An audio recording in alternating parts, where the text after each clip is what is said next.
গত বছর Heathrow airport থেকে সিঙ্গাপুর এয়ারলাইন্সের একটা ফ্লাইট হিথ্রো টু চাঙ্গি একটা ফ্লাইটে এমন বেশি এয়ার টার্বুলেন্সের শিকার হয়েছিল এই এয়ারক্রাফটটা 33 জন যাত্রী সেখানে আহত হয়েছে, একজন যাত্রী নিহত হয়েছে। কেবিন ক্রুজ, এয়ার হোস্টেস যারা আছে, একজনের নাক ফেটে, চোখ ফেটে, কপাল ফেটে ব্লিডিং হয়ে শয়লা। প্রিয় ভাইরা, ওই 40,000 ফিট উপরে বিমানটা যখন কাঁপবে তখন আমাদেরকে আল্লাহ ছাড়া আর কেউ বাঁচানোর আছে? এত আসতে বললে হবে? ওই কঠিন মুহূর্তে আমার বাবা আমারে বাঁচাতে পারে, আমার বন্ধু আমারে বাঁচাতে পারে। এই গ্রাউন্ডে, জমিনের বুকে আমার প্রোটোকল, আমার ক্ষমতা, আমার দাম্ভিকতা কোনো কিছু আমারে বাঁচাতে পারে? একজন ছাড়া। চিল্লায় বলতে হবে, তিনি কে? সে আল্লাহ বললেন, গোলাম আমি বিপদের সময় ঠিকই তোমাদের বাঁচিয়ে নেই। ওই বিমানের ভেতরে 40,000 ফিট উপরে যখন তোমরা এয়ার টার্বুলেন্সের শিকার হও, তখন নাস্তিকও আল্লাহরে ডাকে, হিন্দু আল্লাহরে ডাকে। জোরে বলেন ঠিক কিনা? আবার বিমানটা যখন শান্ত হয়ে যায়, একটু পরেই বিমানের স্ক্রিনের মধ্যে হিন্দি সিনেমা খোঁজে। বিমানের স্ক্রিনে কিন্তু বিশাল ওখানে আফলাম ফিল্মের একেবারে বুঝাই করা। বিমানটা শান্ত হলে আবার হিন্দি সিনেমা দেখা শুরু করে। একটু আগে ডাকছিল কারে দেখবেন বাংলাদেশে আমাদের ক্রিকেটাররা যখন অন্য কোনো দেশের সাথে খেলে, অনেক সময় এমন হয় বল বাকি একটা, রান দরকার 6টা। বল বাকি কয়টা? পটুয়াখালী বুঝে নাই বোধহয়। বল বাকি কয়টা, রান দরকার। আপনি দেখবেন ক্যামেরাম্যান তখন গ্যালারিতে খালি দেখায় দর্শকদের যে কি অস্থিরতা। হিপ হপ স্টাইলের মেয়েটা, যে মেয়েটার ওড়না এতক্ষণ ছিল গলায়, এতক্ষণ কইছিল, ওই মেয়েটা দেখবেন ওড়নাটা টেনে মাথায় দিয়ে এরকম মুনাজাত ধরতেছে, আল্লাহ আল্লাহ একটা সক্কা, আল্লাহ আল্লাহ আমার লাল সবুজের পতাকারে তুমি অপমানিত কইরো না আল্লাহ, ইন্ডিয়ার সাথে আমাদের খেলা, আল্লাহ আল্লাহ একটা সক্কা, একটা। পুরো খেলা জুড়ে এই মেয়ের ওড়না ছিল গলায়, কিন্তু যখন 1 বলে 6 রান দরকার, ওড়না চলে আসছে কোথায়? মাথায়। আবার মুনাজাত আছে নাই? ঠিকই বাংলাদেশের দামাল ছেলে এমন এক শট মারলো, বল চলে গেল স্টেডিয়ামের বাইরে, ছক্কা, জিতে গেলাম আমরা। পুরো স্টেডিয়াম জুড়ে চিৎকার, হই হুল্লোড়, মৌজ মাস্তি। যেই মেয়েটা মাথার মধ্যে ওড়না দিয়ে এতক্ষণ সুবহানাল্লাহ সুবহানাল্লাহ বলে আল্লাহর কাছে দোয়া করেছে, ওই মেয়ে এখন আবার ওড়না ফেলে দিয়ে নাচা শুরু করে দিয়েছে। তাহলে আল্লাহর ভয়, আল্লাহর প্রতি আস্থা, বিশ্বাস, ভালোবাসা, এটা কি ক্ষণিকের জন্য? মানে আমার যখন লাগবে তখন আল্লাহর ইউজ করবো নাকি? হ্যাঁ, বিপদে আপদে, সুখের সময় দুঃখের সময়, সচ্ছল অসচ্ছল অবস্থায় বিশ্বাসীরা ভরসা রাখে একজনের উপর। চিৎকার করে বলে, পটুয়াখালী যিনি কে? সে আল্লাহ বললেন, গোলাম মনে করো না জাহাজ থেকে সদরঘাটে ভিড়িয়ে দিলাম, তুমি নিরাপদ হয়ে গেছো। মনে করো না 40,000 ফিট থেকে সেফ ল্যান্ডিং এর পরে এয়ারপোর্টে নেমে গেলেই তুমি নিরাপদ হয়ে গেছো। ও মিয়া, বিপদ কি শুধু সাগরে আর আকাশে? ঘরের ঘরের ভেতরও বিপদ আসতে পারে কি পারে না?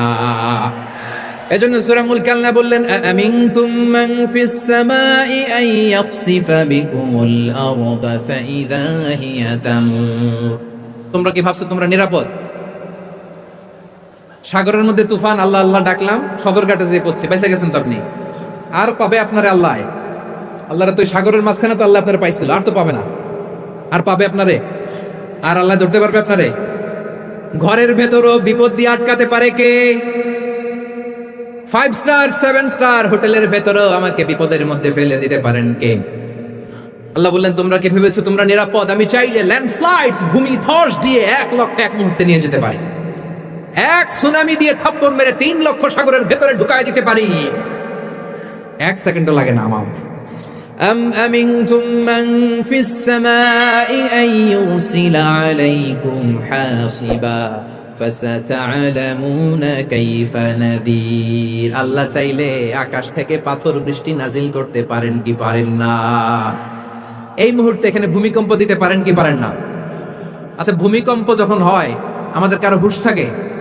আপনি মনে করছেন আমরা সাধারণ মানুষ, আমরা দৌড় দেই, আর প্রেসিডেন্ট প্রধানমন্ত্রী ওনার বুঝি খাটো শুয়ে থাকে? কথা বুঝে নাই বোধহয়। ভূমিকম্প, আর্থকোয়েক যদি হয়, বাঁচার জন্য আমরা কি করি? হয় খাটের তলায়, ডাইনিং টেবিলের নিচে, উপরে শক্ত কিছু আছে এটার নিচে, অথবা ঘর থুইয়া দেও দৌড়। তো প্রধানমন্ত্রী উনি কি করে? প্রেসিডেন্ট উনি কি করে? হ্যাঁ, উনি খাটের মধ্যে যে শুয়ে থাকে নাকি? উনিও দৌড়, সাধারণ মানুষও দৌড়, প্রধানমন্ত্রীও দৌড়, বাড়িওয়ালাও দৌড়, ভাড়াটিয়াও দৌড়, সবাই দৌড়। নাকি ভাড়াটিয়ারা বাড়ি থুইয়া দৌড়, বাড়িওয়ালারা আর বেরোয় না? এরকম না। তাহলে যে কোনো মুহূর্তে ভূমিকম্প দিয়ে নাস্তানাবুদ করতে পারে কে? আমার প্রিয় ভাইয়েরা, আমরা নিরাপদ নই, আমরা তার দয়ায় বেঁচে আছি। কার দয়ায়? এজন্য আল্লাহ বললেন, গোলাম যে কোনো মুহূর্তে বিপদ দিয়ে তোমাদেরকে নাস্তানাবুদ করতে পারি। বিশ্বাসী বলে যদি নিজেকে দাবি করো, সব সময় ডাকতে হবে একজন সত্তাকে। বলেন তিনি কে? এই কথা ক্লিয়ার? এই সবগুলো উদাহরণ শেষে সবার কাছে ক্লিয়ার হয়েছে না যে বিপদ থেকে, আপদ থেকে, পরীক্ষা থেকে, ক্যালামিটি থেকে আমাদেরকে কেউ বাঁচাতে পারে না একজন সত্তা ছাড়া। আবারও বলেন তো তিনি কে? ক্লিয়ার? হ্যাঁ, সবাই বুঝতে পারছেন? আচ্ছা, এবার আমরা দেখি বিষ্ণু ইসা ইসলামের জীবনে বিপদ আপদ ছিল কিনা।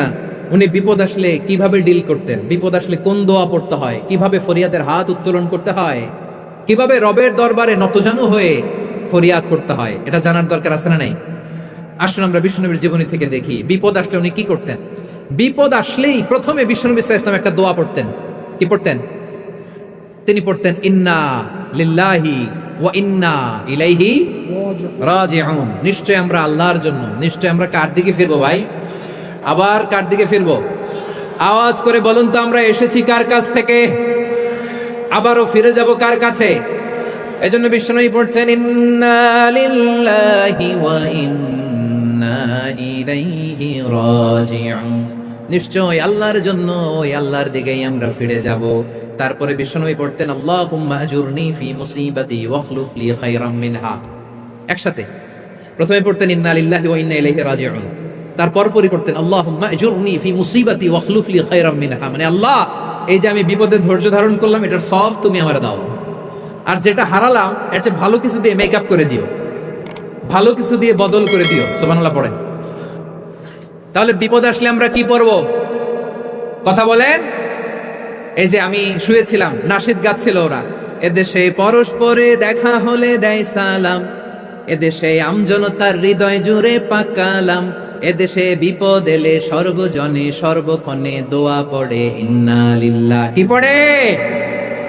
সুবহানাল্লাহ সুবহানাল্লাহ সুবহানাল্লাহ সুবহানাল্লাহ। এদেশে আজান শুনে সূর্য ওঠে সকল গ্রামে, এদেশে আজান শুনে সূর্য ডুবে সন্ধ্যা নামে, এদেশে সকল কাজে সবাই বলে বিসমিল্লাহ, এদেশে ভালো কিছু দেখে শুনে হাসি মুখে সবাই বলে মাশা আল্লাহ। সুবহানাল্লাহ পড়েন। তাহলে বিপদ এলে আমরা কি পড়ি? কথা বুঝলে সবাই উত্তর দিতে হবে। বিপদ এলে কি পড়ি? তাহলে বিপদ এলেই আমরা এখন থেকে ইন্না লিল্লাহ পড়বো, নাকি হাই হুতাশ করবেন? একদল আছে হাই হুতাশ করে, হায় আল্লাহ রে মোর কি হইল রে, মুই কি হর মুরে, মুই কমবে জামুরে। আছে না নাই?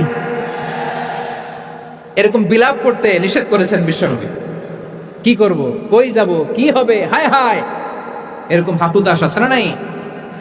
বিশ্বাসীরা হাহুতাশ করে না, তারা ইন্না লিল্লাহ পড়ে। কি পড়ে? মনে থাকবে? আমরা পড়বো ইন্না লিল্লাহি ওয়া ইন্না ইলাইহি রাজিউন। নিশ্চয়ই আমরা আল্লাহর জন্য, আমরা আল্লাহর দিকেই ফিরে যাব। এরপর পড়বো আল্লাহুম্মা আজুরনি ফি মুসিবাতি ওয়াখলুফ লি খায়রাম মিনহা। আল্লাহ, আমি যে বিপদে ধৈর্য ধারণ করলাম এটার সওয়াব দিও, আর যা হারালাম তার চেয়ে ভালো কিছু দিয়ে বদল করে দিও। সুবহানাল্লাহ পড়েন। বিশ্বনবীর হাদিস শুনলেন উম্মে সালামা রাদিয়াল্লাহু তাআলা আনহা। ওনার স্বামী হলো আবু সালামা। মজার ঘটনা খেয়াল করে শুনেন আমার প্রিয় কলিজার টুকরা ভাইয়েরা। কানগুলো খরগোশের কানের মতো খাড়া করে আমার দিকে তাকান। সাইয়্যিদাতুনা উম্মে সালামা রাদিয়াল্লাহু তাআলা আনহা, ওনার স্বামীর নাম আবু সালামা। শ্রেষ্ঠ দম্পতি, শ্রেষ্ঠ ফ্যামিলি। প্রথমে হিজরত করেছিলেন হাবাসায়, পরে হিজরত করেছেন মদিনায়। উহুদ যুদ্ধের পরে ওনার স্বামী আবু সালামা ইন্তেকাল করলো, শহীদ হলো। সুবহানাল্লাহ পড়েন। যখন আবু সালামা ইন্তেকাল করলো, উম্মে সালামা রাদিয়াল্লাহু তাআলা আনহা কেঁদে কেঁদে হয়রান। আর নবীর শিখানো বাণী অনুযায়ী তিনি বারবার পড়ছিলেন ইন্না লিল্লাহ। কি পড়ছিলেন? দেখবেন পরীক্ষার সময় নামাজ পড়ে, পরীক্ষাও নাই নামাজও আছে। এরকম কিছু লোক আছে, অসুস্থ হলে আল্লাহরে বড্ড ভালোবাসে, আল্লাহরে খুব ডাকে। অসুস্থ হইলে অসুস্থতাও নাই, আল্লাহ স্মরণও নাই। দেখবেন কিছু লোক নির্বাচন আসলে খুব আল্লাহওয়ালা হয়ে যান। তখন দেখবেন মাথার মধ্যে হেজাব লাগায়, পাঞ্জাবি লাগায়, আল্লাহওয়ালা হয়ে যায়। নির্বাচনও নাই, এরপরে আল্লাহর কথাও নাই। আছে না নাই? না, এরকম হওয়া যাবে না। সব সময় আমরা আল্লাহরে ডাকবো, বিপদে আপদে সব সময় ভরসা রাখবো আমরা একজনের উপর। আওয়াজ করে বলেন তিনি কে? এ কথায় আল্লাহ তাআলা আমাদের চোখে আঙ্গুল দিয়ে জানিয়ে দিলেন ফাইদা রাকিবু ফিল ফুলকি দা'াউল্লাহ মুখলিসিনা লাহুদ্দিন فلما نجاهم إلى البر إذا هم يشركون আল্লাহ বলে একদল লোক আছে তারা যখন নৌযানে চড়ে জলযানে চড়ে সাগরের মধ্যে যখন জাহাজে চড়ে লঞ্চে চড়ে তারা যখন তুফানের সম্মুখীন হয় তখন তারা আল্লাহরে বড্ড বেশি ডাকে একান্ত ভাবে ডাকে বিশুদ্ধ চিত্তে ডাকে আবার তুফান থেকে তাদেরকে সেফ জোনে নিয়ে নিরাপদ জোনে নিয়ে যখন বন্দরে আমি আল্লাহ তাদেরকে ফিরিয়ে দেই ওই লোকগুলো আবার আমি আল্লাহর সাথে শিরিক করে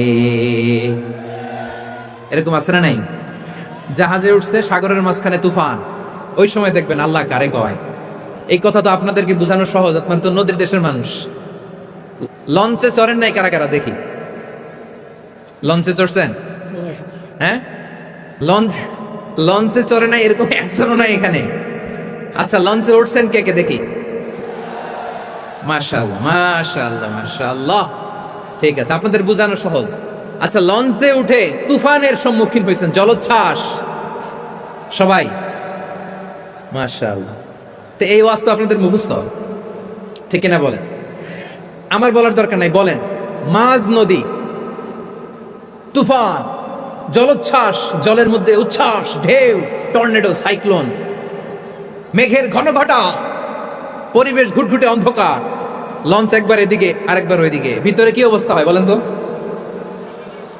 হ্যাঁ তখন মুসলিম আল্লাহর ডাকে হিন্দু আল্লাহর ডাকে ঠিক কিনা বলেন আস্তিক আল্লাহর ডাকে নাস্তিক আল্লাহর ডাকে ঠিক কিনা লঞ্চের ভেতর স্টিমারের ভেতর কান্নারে রোল পড়ে যায় চিৎকারের রোল পড়ে যায় সবার মুখ দিয়ে শুধু একটা আওয়াজ লা ইলাহা লা ইলাহা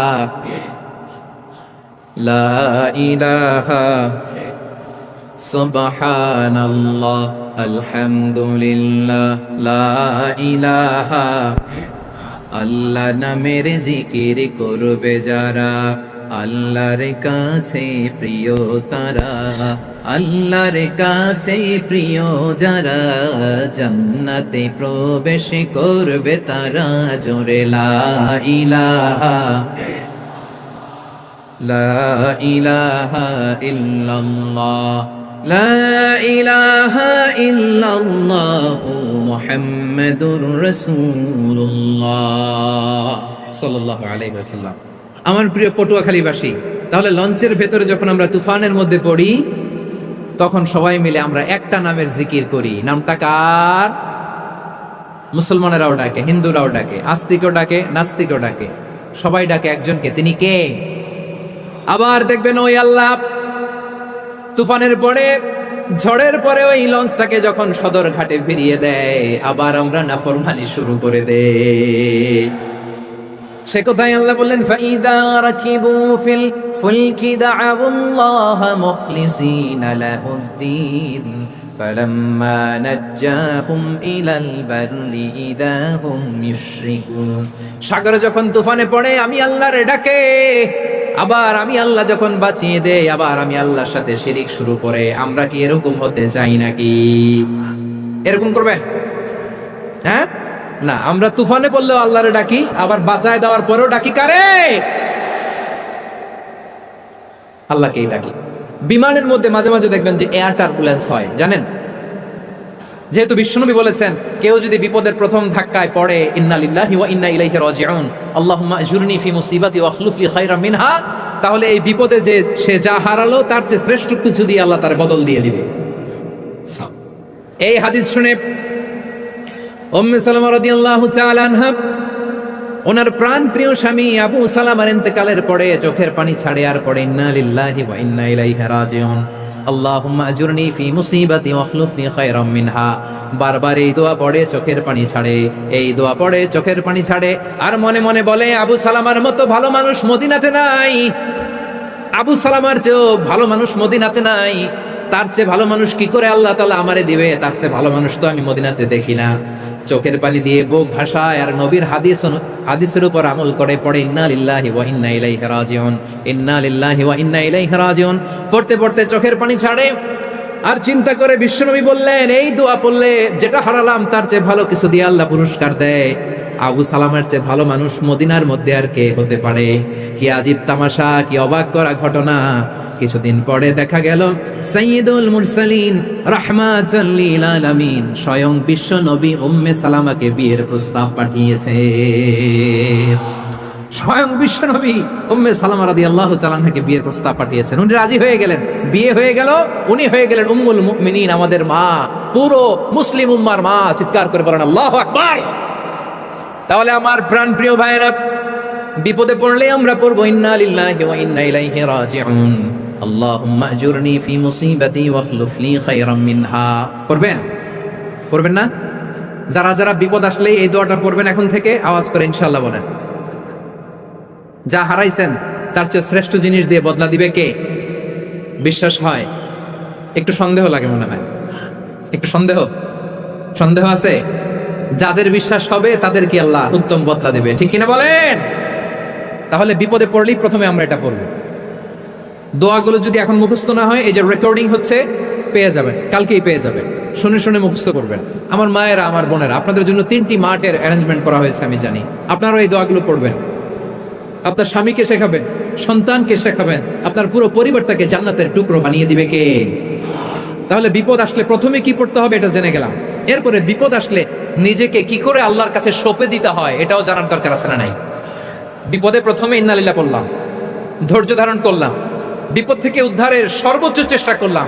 আমার কাজ যখন শেষ, তখন আমি আমার এই বিষয়টা আল্লাহর কাছে সঁপে দিব। কার কাছে সোপর্দ করব? কার কাছে? বিপদে বললে কেমন করে নিজেকে আল্লাহর কাছে সঁপে দিতে হয়, আসুন সাইয়েদনা ইব্রাহিম আলাইহিস সালামের জীবনী থেকে জানি। আল্লাহর খলিল ইব্রাহিম আলাইহিস সালাম আমাদের মতো সমাজ ব্যবস্থা পায় নাই। আমরা জন্মের পরে আমাদের কানের ভেতরে আজান দিয়েছে কে? একামত দিয়েছে কে? আমাদের বাপদাদারা আমাদের কানে আজান দিয়েছে কি দেয় নাই? আমাদের জন্মের পরেই তো আজান, একামত, বাড়ির পাশে মসজিদ, প্রতিদিন আজান, জুমার খুতবা, প্রতি মাসে মাসে তাফসিরুল কোরআন মাহফিল, মসজিদ, মিনারা, অভাব নাই, ঠিক কিনা বলে? আপনি যেই সুন্দর ইসলামিক এনভায়রনমেন্ট পেয়েছেন, আমাদের ইব্রাহিম খলিল উনিও কি এরকম পেয়েছিলেন? হ্যাঁ, উনি জন্মের পর পরে ওনার কানে আজান দিয়েছে কেউ? আমার প্রিয় ভাইরা, আগা গোড়া একটা শিরকি পরিবেশ উনি জন্মগ্রহণ করেছেন। উনি ছাড়া ওই তল্লাটে একজনও আল্লাহর উপর বিশ্বাসী নাই। কল্পনা করতে পারেন? গোটা তল্লাটে, গোটা দেশে বিশ্বাসী মুমিন, আল্লাহর উপর বিশ্বাস স্থাপনকারী কয়জন? সবাই বলেন কয়জন? বাকি সব মুশরিক। বাকি সব মুশরিক নিজের সাথে নিজে শক্ত বোঝাপড়া করে, অ্যানালজি করে, সেলফ কনভারসেশন করে উনি মহা সত্যের সন্ধান পেয়েছেন।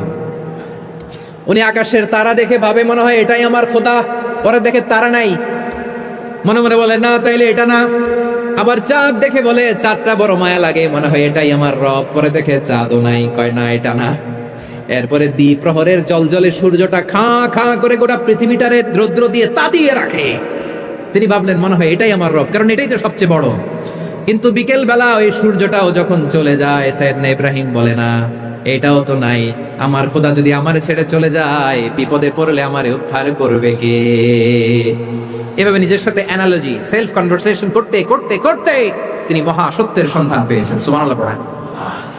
সব শেষে তিনি ডিসিশন নিয়ে ঘোষণা দিলেন, ইন্নী ওয়াজ্জাহতু ওয়াজহিয়া লিল্লাযী ফাতারাস সামাওয়াতি ওয়াল আরদা হানিফাও ওয়া মা আনা মিনাল মুশরিকিন।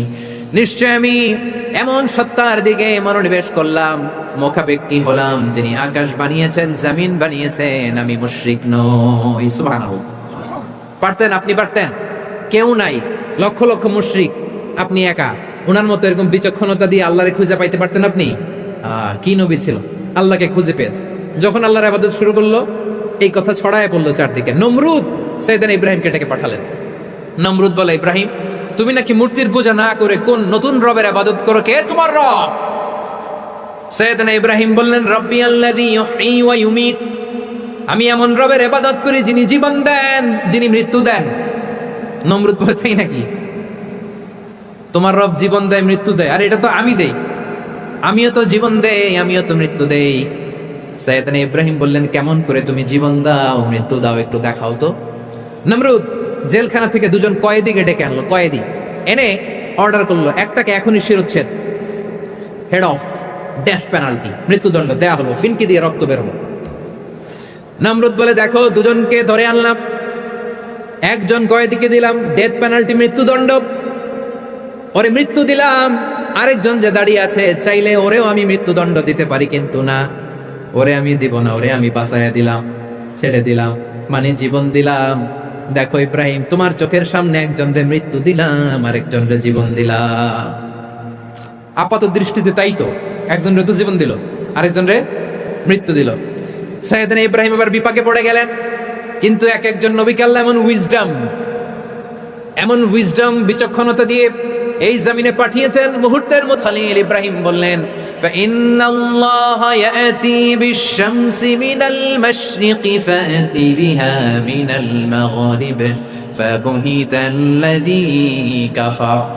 আল্লাহর খলিল ইব্রাহিম বললেন, নমরুদ, বুঝলাম তুমি জীবন দাও, মৃত্যু দাও, দেখলাম, কিন্তু আমার রব, আমার আল্লাহ প্রতিদিন সকালবেলা উষা লগ্নে ওই পূর্ব দিগন্ত থেকে সূর্যটাকে উদিত করেন, সাঁঝের বেলা, বিকেল বেলা, কুতুরি লগ্নে, সন্ধ্যা বেলা ওই দ্বিপ্রহরের জল জলে সূর্যটাকে পশ্চিম দিগন্তে ডুবিয়ে দেন।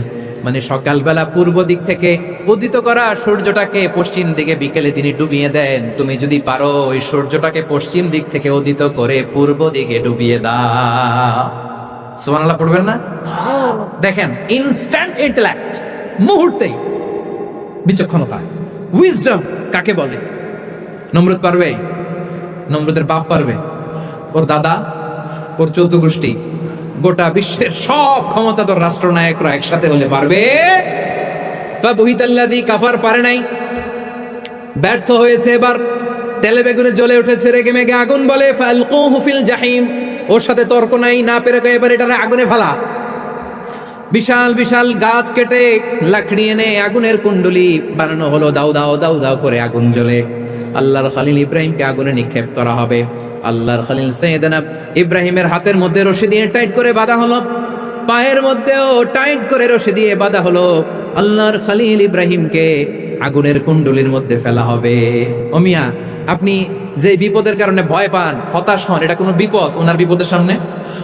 পটুয়াখালী আওয়াজ করে বলুন, সাইয়েদনা খলিল ইব্রাহিমের বিপদের সামনে আমাদের বিপদগুলো কোনো বিপদ? এটা কোনো বিপদই না, এটা কোনো বিপদই না। হাত পা বেঁধে টাইট করে নিক্ষেপ করা হবে, সিম্পলি ফেলা যাবে না, কারণ দাও দাও করে দ্য ব্লেজিং ফায়ার, এমন আগুনের কুণ্ডলি, কাছে যাওয়া যায় না, আগুনের উত্তাপে নিক্ষেপ করা হবে। হাতে রশি বেঁধে, পায়ে রশি বেঁধে আল্লাহর খলিল ইব্রাহিম আলাইহিস সালামকে আগুনের মধ্যে নিক্ষেপ করা হবে। আহা, এটার বলে অগ্নি পরীক্ষা। উনি অগ্নি পরীক্ষার সম্মুখীন হয়েছিলেন, এজন্য কঠিন পরীক্ষাকে আমরা অগ্নি পরীক্ষার সাথে তুলনা করি, ঠিক কিনা?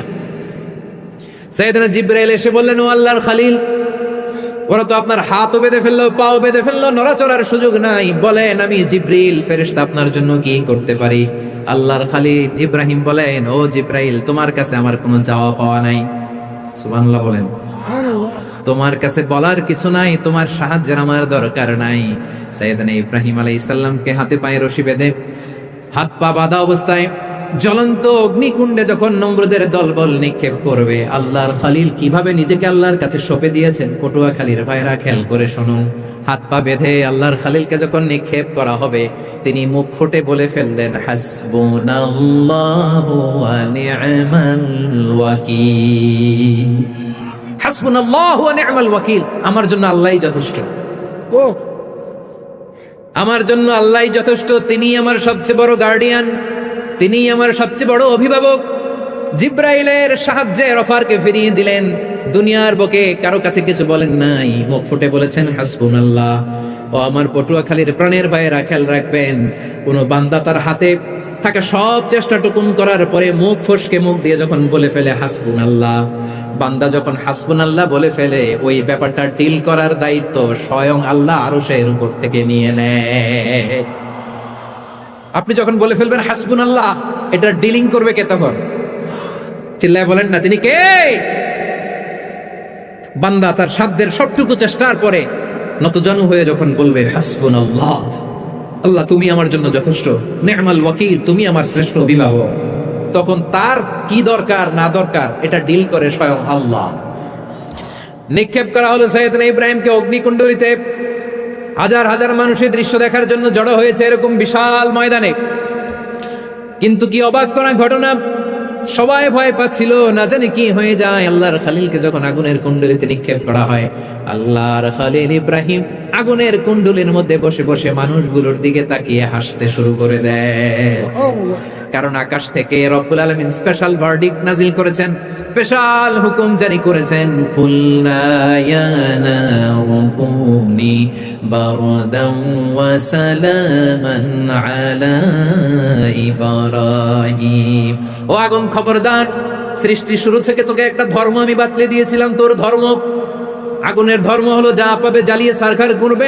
আল্লাহ বলল, আগুন তোর ধর্ম দিয়েছিলাম, তুই সব জ্বালিয়ে পুড়িয়ে সারখার করে দিবি, কিন্তু ক্ষণিকের জন্য আমি তোর জ্বালিয়ে দেওয়ার ক্ষমতাটাকে কেড়ে নিলাম, জ্বালিয়ে ভস্ম করে দেওয়ার ক্ষমতা আমি কেড়ে নিলাম। কুনি বারদান, ঠান্ডা হয়ে যা, কিন্তু এত বেশি ঠান্ডা হবি না আবার আমার ইব্রাহিমের জন্য সর্দি লেগে না যায়।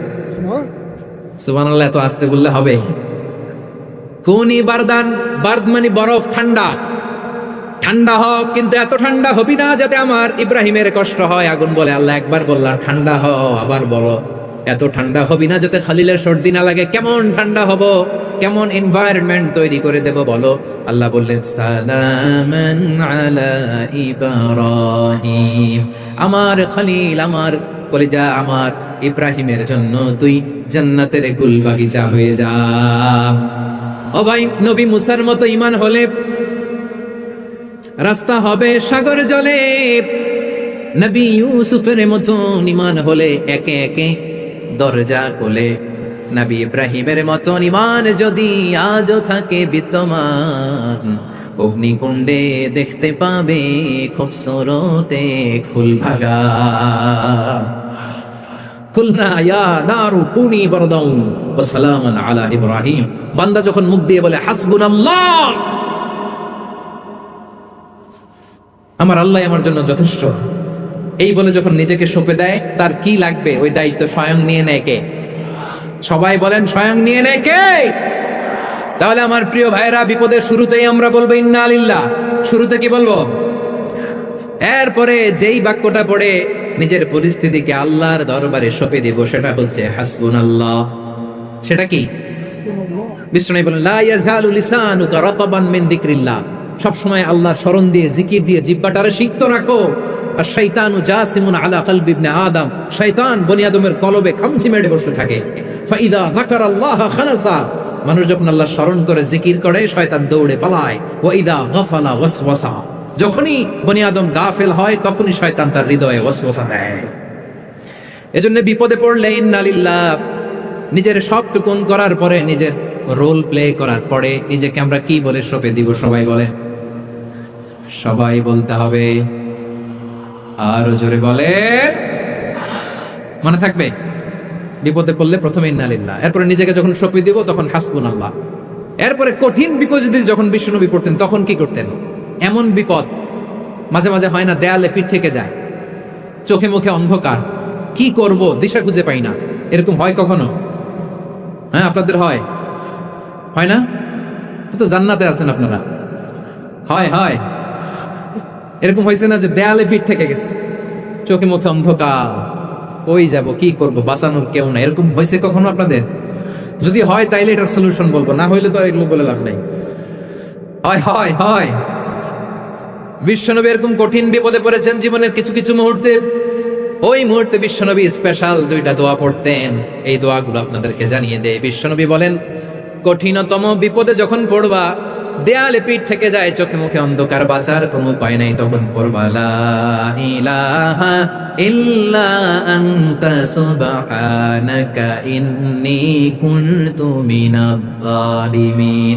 আল্লাহ, তুমি ছাড়া কোনো ইলাহ নাই, তুমি পবিত্র, নিশ্চয় আমি জালিমদের অন্তর্ভুক্ত। সুবহানাল্লাহ বলেন। এই দোয়া সাইয়েদনা ইউনূস আলাইহিস সালাম পড়েছিলেন যখন মাছের পেটে ছিলেন। কিসের পেটে? এবং অনেক মুফাসসিরিন ইকরাম বলেছেন, অনেক আহলুল ইলমরা বলেছেন, এটা হচ্ছে ইসমে আজম। ইসমে আজম এমন দোয়া যেটা দিয়ে দোয়া করলে আল্লাহ দোয়া কবুল করে, কিন্তু এটা কোনটা, এটা নিয়ে ইখতিলাফ আছে। কোন কোন আহলুল ইলম বলেন এই লা ইলাহা ইল্লা আনতা সুবহানাকা ইন্নী কুনতু মিনাজ জালিমিন, এটা হচ্ছে ইসমে আজম। সাইয়েদনা ইউনূস আলাইহিস সালাম পড়েছেন। আপনারা পড়েননি? তুফান হইলে পড়েন না? আমাদের এলাকায় তো এটা খুব, এটার উপর ব্যাপক আমল আছে। পটুয়াখালীতে কি অবস্থা বলেন? পড়েন পড়েন পড়েন পড়েন। একটা গল্প শুনেছিলাম, পাক হানাদার বাহিনী যখন বাংলাদেশে অ্যাটাক করতো, 71 সালের ঘটনা বলতেছে, আমরা তো দেখি নাই, শুনছি আর কি। 71 যদি দেখতাম এতদিনে রাজাকার হয়ে যেতাম। আল্লাহ আমাদেরকে বাঁচাই দিছে, আল্লাহর মেহেরবানি, ঠিক কিনা বলেন? মন মতো হইলে মুক্তিযোদ্ধা, মন মতো না হইলে রাজাকার। কত কিছু দেখলাম এই শাহবাগের বুকে। আল্লাহ, 71 সালে দেখি নাই, আমরা শুনেছি পাক হানাদার বাহিনী জিজ্ঞেস করত মুসলিম না অমুসলিম চেক করার জন্য, বলতো কালেমা বল, কালেমা বাতাও। তো যারা কালেমা বলতে পারতো পাকিস্তানি বাহিনী নাকি ওদেরকে ছেড়ে দিত, শুনেছি। তো একজনকে, এক বাঙালিরে পেয়ে তার মাথার মধ্যে বন্দুকর নল ধরে বলতেছে কালেমা বল সালে, কালেমা বাতা, কালেমা বল। তো ভয়ের চোটে এই দোয়া পড়া শুরু করছে। ও পড়তেছে লা ইলাহা ইল্লা আনতা সুবহানাকা ইন্নী কুনতু মিনাজ জালিমিন। পাকিস্তানি বলে সালে ইয়ে তো মুসিবত কা কালেমা है। বাঙালি কয় হাম তো ভি মুসিবত মে হ্যাঁ। পাকিস্তানি বলে বেটা কোন দোয়া বললি, এটা তো মুসিবতের কালেমা। কয় আমিও তো মুসিবতে আছি, আমার মাথার মধ্যে বন্দুক ধরে তুমি আমার কালেমা জিজ্ঞেস করো, এখন কোনটা কালিমা আর কোনটা কি, তো আমার হুশ আছে নাকি?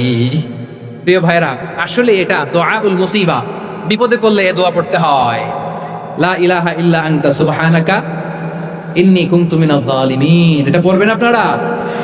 এই দোয়া পড়ে সাইয়েদনা ইউনূস আলাইহিস সালাম মাছের পেট থেকে রক্ষা পেয়েছিলেন। রক্ষা করেছিল কে? তুমি ইউনূস নবীরে যখন খাইলো মাছেতে গিলিয়া, ফেরেশতা পাঠাইয়া দিলে ইসমে আজম দিয়া, প্রাণে ছিল যাহার ভয় সেথা পাইল আশ্রয়, প্রাণে ছিল যাহার ভয় সেথা পাইল আশ্রয়, মাছের পেট হতে সে যে পেল পরিত্রাণ। আল্লাহু আল্লাহু তুমি জাল্লে জালালুহু, শেষ করা তো যায় না গে তোমার গুণগান। আল্লাহু আল্লাহু সুবহানাল্লাহ পড়ে, লা ইলাহা ইল্লা আনতা সুবহানাকা ইন্নী কুনতু মিনাজ জালিমিন। বিশ্বনবী বললেন, দেয়ালে পিঠ থেকে গেলে, চোখে মুখে অন্ধকার, বাঁচার কোনো উপায় নাই, তখন এই দোয়াটা পড়তে হবে। এই দোয়া পড়ে আল্লাহর কাছে ফরিয়াদ করলে বিপদ মুক্ত করবেন কে? কেন এই দোয়াটা আল্লাহর কাছে বড্ড প্রিয় জানেন আমার ভাইরা? কারণ এই দোয়ার মধ্যে 3টা জিনিস আছে। আমি যেরকম আঙ্গুল উঁচু করেছি এরকম করেন তো। 3টা। কয়টা? 3টা। 1 নম্বরে হচ্ছে তাওহীদ, 2 নম্বরে তাসবিহ, 3 নম্বরে তাকরীর। আই রিপিট, আবারও বলছি, 1 নম্বরে তাওহীদ, 2 নম্বরে তাসবিহ, 3 নম্বরে তাকরীর। এই দোয়াটা আল্লাহর কাছে এত পছন্দনীয় কারণ এই দোয়ার প্রথম অংশে আছে তাওহীদ, আল্লাহর একত্ববাদের ঘোষণা। লা ইলাহা ইল্লা আনতা, ও আল্লাহ আপনি ছাড়া কোনো ইলাহ নাই, উপাস্য নাই। এই কথা বললে আর আল্লাহ বড্ড খুশি হয়ে যায়, সুবহানাল্লাহ পড়েন। এই দোয়ার দ্বিতীয় অংশে আছে তাসবিহ, মানে আল্লাহর প্রশংসা, প্রশংসা সূচক বাণী। সুবহানাক সুবহানাক সুবহানাক, ও আল্লাহ আমি আপনার পবিত্রতা ঘোষণা করছি, সুবহানাক। এই কথা শুনলেও আল্লাহ খুশি হয়ে যায়, সুবহানাল্লাহ পড়েন। এই দোয়ার তৃতীয় অংশে আছে তাকরীর, তাকরীর মানে পাপের স্বীকৃতি। তাকরীর মানে কি? তাকরীর মানে পাপের স্বীকৃতি। এই দোয়ার তৃতীয় অংশে আছে ইন্নী কুনতু মিনাজ জালিমিন, ও আল্লাহ আমি জালিমদের অন্তর্ভুক্ত। আল্লাহ আল্লাহ আমি জালেম, আল্লাহ আমি ভুল করেছি, অন্যায় করেছি, আল্লাহ আমি জালেমদের অন্তর্ভুক্ত। এই পাপের স্বীকৃতি, অ্যাকনলেজমেন্ট আল্লাহ বড্ড পছন্দ করে। যখন আল্লাহর কাছে আপনি ছোট হবেন, ছোট হতে হতে যত ছোট হবে ওই দৃশ্যটা দেখতে আল্লাহ বড্ড পছন্দ করে, সুবহানাল্লাহ বলেন। 3 নম্বর অংশ ইন্নী কুনতু মিনাজ জালিমিন, আল্লাহ আমি জালেমদের অন্তর্ভুক্ত। সাইয়েদনা আদম আলাইহিস সালাম ভুল করে যখন নিষিদ্ধ গাছের ফুল খেয়ে ফেললেন, ফল খেয়ে ফেললেন, আল্লাহ বললেন আদম ক্ষমা পেতে চাইলে তুমি আর হাওয়া মিলে স্বীকৃতি দাও, পাপের স্বীকৃতি। আর পড়ো রব্বানা যালামনা আনফুসানা ওয়া ইল্লাম তাগফির লানা ওয়া তারহামনা লানাকুনান্না মিনাল খাসিরিন। ও আল্লাহ আমি আদম আর হাওয়া যালামনা আনফুসানা, আমরা আমাদের নফসের উপর বড় জুলুম করেছি। আল্লাহ ওয়া ইল্লাম তাগফির লানা ওয়া তারহামনা, আপনি যদি ক্ষমা না করেন, আপনি যদি দয়া পরবশ না হন, আপনি যদি রহম না করেন, আমরা তো ক্ষতিগ্রস্তদের মধ্যে শামিল হয়ে যাব। এই দোয়া করার সাথে সাথে সাইয়েদনা আদম আর হাওয়া আলাইহিস সালামকে ক্ষমা করে দিলেন কে? তাহলে এই দোয়ার 3 নম্বর অংশ তাকরীর, এটা আল্লাহ বড় পছন্দ করে। আমার কলিজার টুকরা ভাইয়েরা, গুনাহ করে শিকার যেতে হবে, এটা আল্লাহ ভালোবাসেন। সাইয়েদনা আবু বকর রাদিয়াল্লাহু তাআলা আনহু বিষ্ণু ইসা ইসলামকে বললেন, ইয়া রাসূলুল্লাহ আল্লিমনি দুআআন আদউ বিহি ফি সালাতি। নবী হে, আপনি আমার এমন একটা স্পেশাল দোয়া শিখায় দেন যে দোয়াটা আমি নামাজে পড়ব। নবী বললেন, তাহলে তুমি পড়ো, আল্লাহুম্মা ইন্নী যালামতু নাফসি যুলমান কাসীরান ওয়া লা ইয়াগফিরুয যুনুবা ইল্লা আনতা ফাগফিরলি মাগফিরাতাম মিন ইনদিকা ওয়ারহামনি ইন্নাকা আনতাল গফুরুর রহিম। সুবহানাল্লাহ। সালাম ফেরানোর আগে পড়েন, কথা কয় না, পড়েন পড়েন।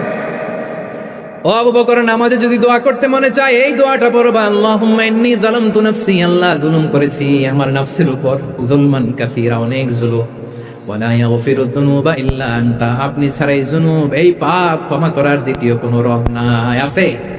আল্লাহ ছাড়া আমাদের গুনাহ আর কে কে ক্ষমা করতে পারে বলেন তো? কে পারে? কে? এজন্য আল্লাহরে বলবেন, আল্লাহ আমি ছাড়া তোমার গোলামের অভাব নাই, ও আমার রব আমি ছাড়া এই জমিনের বুকে তোমার গোলামের অভাব নাই, কিন্তু তুমি ছাড়া তো আমার দ্বিতীয় কোনো রব নাই। পারবেন বলতে? পারবেন? চোখের পানি ছেড়ে আল্লাহরে বলবেন, আল্লাহ তুমি আমার রব, তুমি আমার সব।